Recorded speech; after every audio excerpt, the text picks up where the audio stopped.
Hey there guys, it's Mr. Q, your friendly neighborhood Qatari here, and I'm in Barcelona for the Samsung Galaxy S9 launch and of course MWC. Today I wanted to show you the device, and this is just a quick look, not a detailed review, so I hope you enjoy. Samsung has managed to do something that's quite special. They've listened to their customers. The phone itself comes in two different sizes, a 5.8-inch S9 and a 6.2-inch S9 Plus. They also vary in terms of specs. The S9 has 4 gigs of RAM, one camera with no wide angle, and a 3000 mAh battery. The S9 Plus has 6 gigs of RAM, 2 cameras, one with a wide angle, oh yes, and a 3500 mAh battery. Despite the phones having the same size screens as the last version, the bottom bezel is very slightly reduced. They say the top one is 2. It's not something that you'll notice, but I still appreciate that. Design-wise, the phone looks almost identical to the previous versions. You won't really tell a difference between the two unless you look at the back. Some people might be upset that it's not drastically different, but others will be happy that they kept the look of the previous generation since it got so much positive attention in the past. Of course, you'll recognize the back is different with the movement of the fingerprint sensor. Yes, it's where it should have been. It's still metal from the sides with glass on the front and back. It still has that curved infinity display, and it's still water and dust resistant. Oh, and it still has a 3.5mm headphone jack.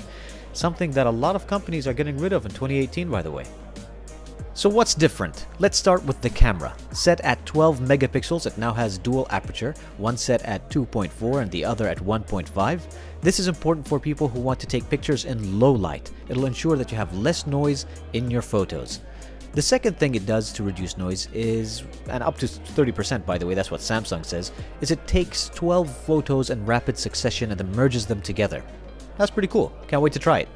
We've also got 2 camera lenses. One is telephoto and the other is wide angle. As I said, I always love that. It's fantastic news for you people who want to take cinematic looking images or videos. The front facing camera, while not wide angle, does have a wider than normal view, set to 8 megapixels. Slo-Mo is another feature that Samsung has been talking about. In the past, we had to make do with the lowly 240 frames per second, which by the way is still pretty cool.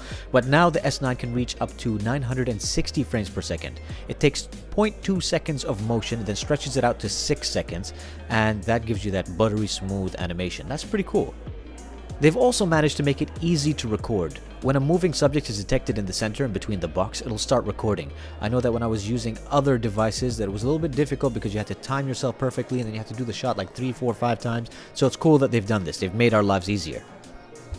Let's talk about the sound and video. One of the biggest issues in the past was that the S8 only had a single firing speaker. Well, we've now finally got stereo speakers, and this not only sounds great, but working with Dolby, they've managed to give us 3D audio experience so that we can hear the sound move around us. So when I listened to it, it actually sounded pretty good. Here, take a listen.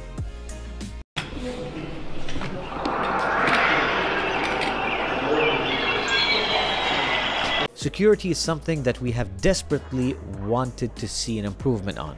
We aren't fans of the fingerprint placement on the S8, I've made that very clear in all of my videos, and it's now been moved to somewhere it should have been all along.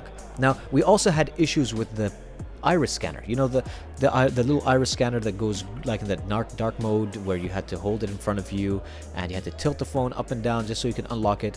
Well, now the S9 lets you combine both iris scanning and face scanning, which promises to be much quicker. Again, I can't wait to try that out. We're told that we'll also be able to access passwords and sign into pages using facial recognition, something that will make all of our lives so much easier. Finally, they've gone ahead and improved DeX. It was something that we liked the idea of, and we like it even more now. So they've changed the design of the dock so it lays flat. I like that. They've adjusted the layout to give us access to the 3.5mm headphone jack. I like that too. So as far as the rest of the specs, you can get up to 256 GB built in, and of course you can plug in your micro SD, but now it reaches up to 400 gigabytes. We've still got NFC, fast wireless charging, all the Wi-Fi types around ABG and AC, Bluetooth 5.0, and it is an octa-core processor. Is the S9 worth the upgrade? Well, based on specs and features, yes. They've managed to fix almost everything I didn't like about the S8. The device is near perfect, and there are still a few things that we wish that it had, but you'll have to stay tuned for our review and other clips. This was just a first look. So, if you like this video, please don't forget to give us a thumbs up, because thumbs are free, but they mean a lot to me. And if you want to see more of these types of content, please don't forget to subscribe. And leave me a comment in the comment section below. Let me know. S8 S9? S9 Plus? What do you think?